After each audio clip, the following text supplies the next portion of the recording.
Olá, sou a professora Irene. E eu sou o professor Fábio Ferraz. Prepare-se para ampliar seus conhecimentos. Vamos lá? Olá! Hoje falaremos sobre a clonagem. De forma resumida, o processo de clonagem nada mais é do que produzir cópias idênticas de um ser vivo, os chamados clones. A clonagem faz parte do estudo da genética, e a genética é a ciência que estuda os genes e suas transmissões. Clonagem. O que é? Clonar é um processo de obtenção de um clone. Clonar um ser vivo significa obter mais cópias dele. Os clones não chamaram muita atenção durante anos, pois a clonagem se restringia principalmente a plantas e protozoários. Porém, em 1996, um anúncio marcou a história da genética: a clonagem de uma ovelha chamada de Dolly. Para que a ovelha Dolly nascesse, foi necessário fazer 277 tentativas. A clonagem é o processo natural ou artificial pelo qual são produzidos clones, cópias fiéis geneticamente de outro ser, por reprodução assexuada. Após essa experiência, vários animais foram clonados, como por exemplo, bois, cavalos, ratos e porcos. A clonagem é o processo utilizado para criar uma réplica geneticamente exata de uma célula, tecido ou organismo. Nessa imagem, podemos analisar de forma simples e objetiva um esquema do princípio da clonagem. Essa técnica consiste em retirar o núcleo de uma célula somática do ser vivo a ser clonado. Sobre as células somáticas, podemos dizer que elas são células gerais do nosso corpo. São as células encontradas na nossa pele, no nosso sangue, nos nossos órgãos e tecidos. Apenas para conhecimento geral, além das células somáticas, temos as células reprodutoras ou germinativas. As células reprodutoras também são chamadas de gametas. Nos homens biológicos, os gametas são os espermatozoides, e nas mulheres biológicas temos como gametas os óvulos. A união do espermatozoide com o óvulo forma a célula ovo, ou zigoto. O zigoto é a primeira célula do novo ser vivo. Analisando o esquema do processo da clonagem, podemos observar os principais passos. Primeiro, retira-se o núcleo de uma célula somática do organismo a ser clonado. Depois, pega-se uma célula de um óvulo não fertilizado, ou seja, um gameta feminino com a capacidade de se reproduzir. Retira-se desse óvulo o seu núcleo. Com o óvulo sem o seu núcleo de um lado e com o núcleo da célula somática do organismo a ser clonado em mãos, o próximo passo agora é fundir esse núcleo somático com o óvulo sem núcleo. Essa união se dá através de estímulos elétricos. Damos o nome de eletrofusão. Essa célula formada se multiplica e forma um embrião. Este embrião formado é implantado em uma mãe de aluguel e, ao nascer, terá a mesma constituição genética do doador original. Devemos apenas ressaltar que, didaticamente, o indivíduo novo formado tem em torno de 99% das características genéticas do organismo doador do núcleo da célula somática e, didaticamente, em torno de 1% da constituição genética da mãe doadora do óvulo, pois a célula do óvulo possui suas próprias mitocôndrias. E essas organelas possuem seus próprios materiais genéticos, ou seja, seus próprios DNA mitocondrial. Os novos indivíduos formados são chamados de clones.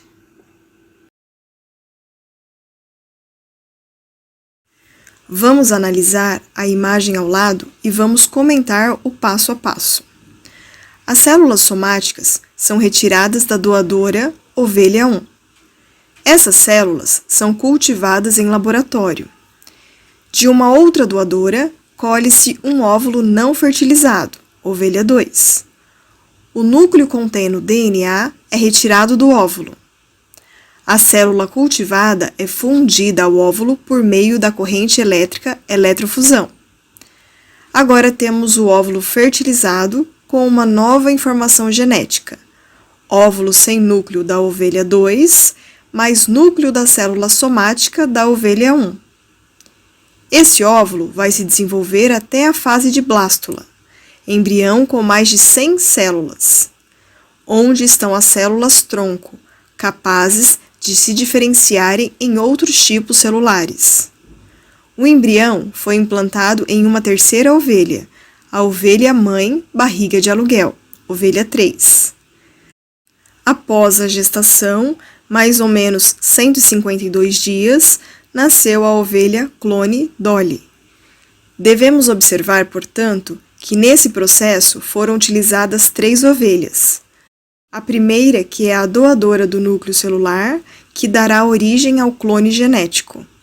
A segunda, que forneceu o óvulo para o desenvolvimento do clone.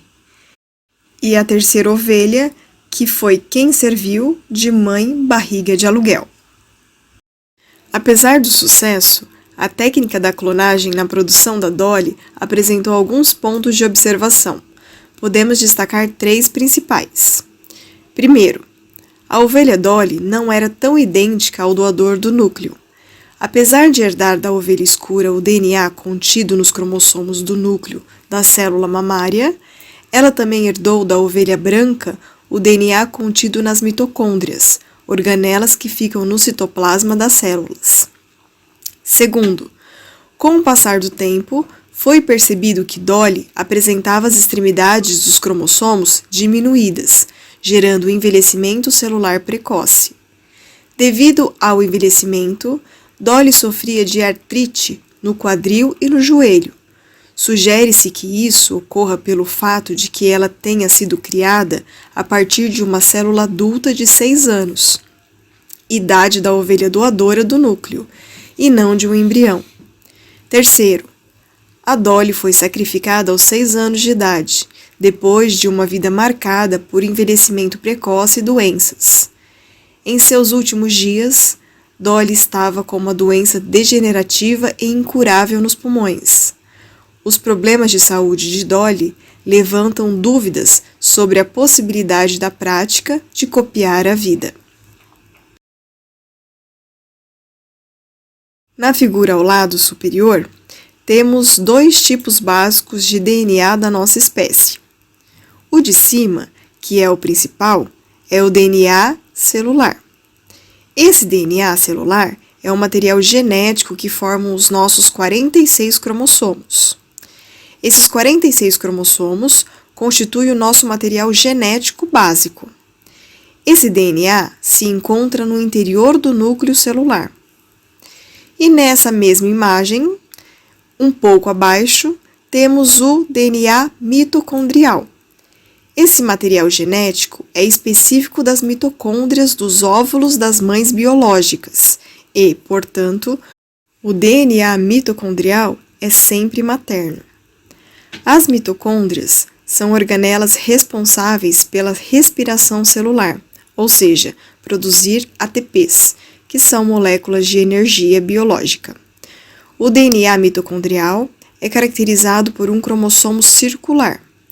Para comparação, o DNA nuclear é linear e o DNA mitocondrial é circular. E nessa outra figura, a imagem da Dolly empalhada, ela está no Museu Nacional da Escócia. Nesse slide, temos 2 tipos de clonagem geral para os animais. Do seu lado esquerdo, mais uma vez, a clonagem reprodutiva. A clonagem reprodutiva é pretendida para produzir uma duplicata de um indivíduo existente. é utilizada a técnica chamada de transferência nuclear. Baseia-se na remoção do núcleo de um óvulo e substituição por um outro núcleo de outra célula somática. E agora, do seu lado direito, temos uma nova tendência para o uso do processo da clonagem em humanos, a clonagem terapêutica.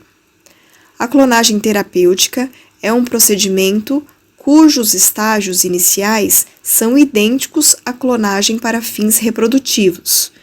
Difere somente no fato do blastocisto não ser introduzido em um útero. Ele é utilizado em laboratório para a produção de células-tronco. As células-tronco são células consideradas do tipo totipotentes, ou seja, são células capazes de se diferenciar em outros tipos de células do organismo. Elas podem se transformar em células do coração, pulmão, rim, musculares, etc. Portanto, a clonagem terapêutica tem por finalidade a produção de tecidos ou órgãos para transplante. Essa técnica tem como objetivo produzir uma cópia saudável do tecido ou do órgão de uma pessoa doente para transplante. Apenas para maiores esclarecimentos, até o ano de 2021, as pesquisas sobre o processo de clonagem para fins terapêuticos humanos estão aprovadas pela Comunidade Europeia, Austrália, Canadá, Coreia, Japão, Israel e Califórnia. No Brasil, até a presente data, a clonagem terapêutica humana é proibida. A clonagem no Brasil. Em vigor desde 6 de janeiro de 1995, a Lei nº 8.974 proíbe a clonagem humana, assim como impede a produção, armazenamento ou manipulação de embriões humanos destinados a servir de material biológico disponível. O Brasil tornou-se o primeiro país em desenvolvimento a dominar a tecnologia da clonagem. No dia 17 de março de 2001, nasceu Vitória, uma bezerra da raça cimental, o primeiro animal clonado produzido no país. Os responsáveis pela façanha foram os pesquisadores da Embrapa, que passaram, então, à tentativa de criar vacas clonadas e transgênicas. Os pesquisadores concluíram que a combinação da clonagem com as demais técnicas de multiplicação animal permite obter, em um ano, o ganho genético equivalente a 12 anos de seleção e multiplicação pelos métodos tradicionais. O domínio da biotecnologia animal pelo Brasil possibilitará a reprodução acelerada de animais geneticamente superiores. Além de viabilizar programas de melhoramento animal, esse avanço tecnológico pode ser utilizado para a conservação de animais ameaçados de extinção no território nacional. Contudo, no que tange às espécies ameaçadas de extinção, é preciso que o desenvolvimento de novas tecnologias não ignore a necessidade de preservação e fiscalização de áreas florestais. Seria um trabalho improdutivo elevar as taxas de reprodução de uma espécie e não ter como devolvê-la ao seu habitat. Portanto, no Brasil, a clonagem e seus estudos estão permitidos em vegetais e em animais gerais, desde que não envolva o ser humano. E uma outra forma de clonagem, que é comumente usada e que não apresenta muita polêmica, é a clonagem vegetal. É uma técnica antiga, usada principalmente no manejo e produção das plantas. Na agricultura, a clonagem é usada em larga escala. A clonagem vegetal, então, se refere à técnica de cultivo assexuado e produção de indivíduos idênticos a partir de células ou segmentos de vegetais, tipo galhos, folhas, etc. Nesse processo, formam-se as chamadas mudas. As mudas são plantas jovens. É o nome popularmente conhecido para um dos primeiros estágios da vida de uma planta. E como fazer uma muda? Existem 2 modos de fazer uma muda: a partir da germinação de sementes ou a partir da retirada de um pedaço de uma planta adulta. Por meio desse processo, por exemplo, uma planta de bananeira pode gerar 100 mudas no prazo de 8 meses. E assim, damos por encerrada a aula de hoje. Espero que tenham gostado e até mais. Agradecemos o seu interesse Continue buscando sempre o seu conhecimento.